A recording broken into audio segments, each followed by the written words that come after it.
今回のドローチューブはティムさんへのインタビューの2回目です。1回目を見ていない方はぜひ概要欄の URL から1回目もご覧ください。インタビュー回答の音声は私、日向さくらがお送りいたします。絵は実は子供の頃にすでに描いていて、お絵描きサークルのようなものにも入っていました。ただその時は興味を失って絵を描くことをやめてしまって、また描き始めたのは中学校の頃でした。そこで知り合った友達はすでにアニメ風の絵を描いていて、僕もそれをできるようになりたくて、初めて本気で絵を描くようになりました。そもそもアニメ風の絵柄に憧れて描き始めたので、最初から画風はこの方向性でした。一時期、多分1年間くらいでしょうか、毎日本当にたくさん絵を描いていました。確かその頃は17か18歳くらいだったと思います。次第に将来的にも絵を描く職に就こうかと考えるようになりました。アニメや漫画はそれ以前から好きで見ていたのですが、それを自分で描くという発想はなかったんですよ。でもすごく上手な友達の絵を見たとき、どうしても自分でもそうやって描けるようになりたくなったんです。ですが、その友達とはもう連絡は取っていませんね。結構昔の話なので。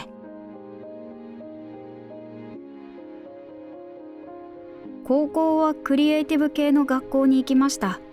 その学校は創作系の活動を専門的に学べる場所で、そこを卒業するといろんなクリエイター系の仕事や大学に進むことができます。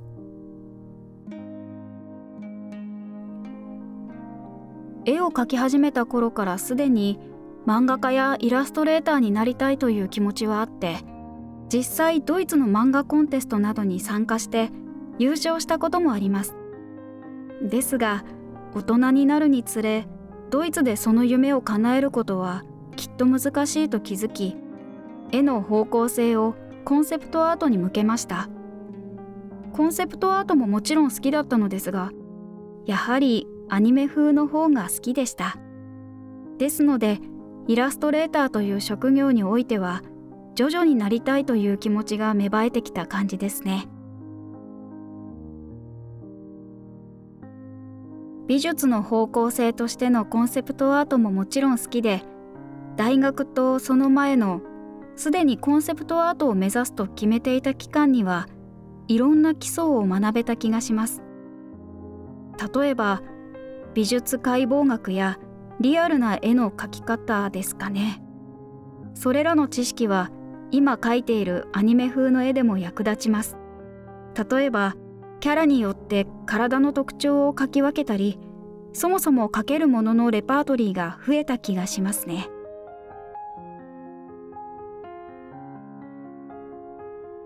大学生の頃はすでにゲーム会社などのお仕事をフリーランスで受けていたりはしました。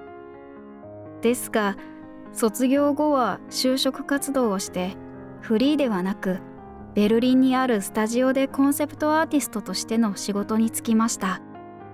そこでの仕事は良かったのですが、半年か1年くらい働いた後、漠然とこのままずっとコンセプトアートをやっていくので僕はいいのかと考えるようになりました。本当に描いていて一番楽しいのはアニメ風の絵でしたので、そしてたくさん考えた結果、正直自信はなかったのですが、またアニメ風の絵柄でヨーロッパでも依頼をもらえるか試してみることにしました。最初どうすればいいかわからなかったので、無理そうだったらペイトリオンなどを使って何とか生活していったり、コンセプトアートに戻るしかないと思っていました。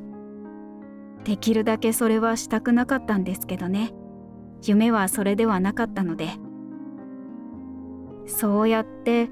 少しずつアニメ風の画風に方向性を変えていきました。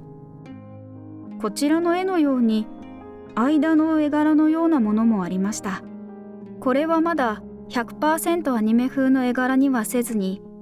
少しリアルな描き方を残した画風ですね。個人的にいつもやる気を出せて成長できた理由はいつだって好きなものを描いていたことだと思います。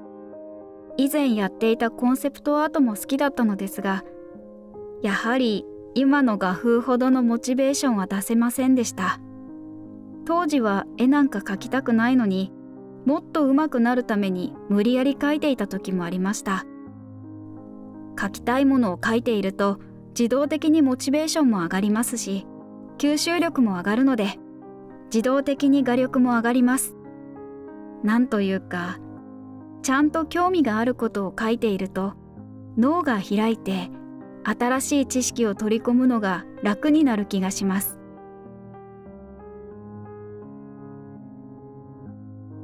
そうですね。ただ、同時にやはり休憩を取ることも大切だと思います。時には別のことをして、変な表現ですが、自分が面白いと感じるもので脳を餌付けしてあげるのもとても大切です。それは何でもよくって、例えば外出でも映画を見ることでも、とにかく絵を描くこと以外のことです。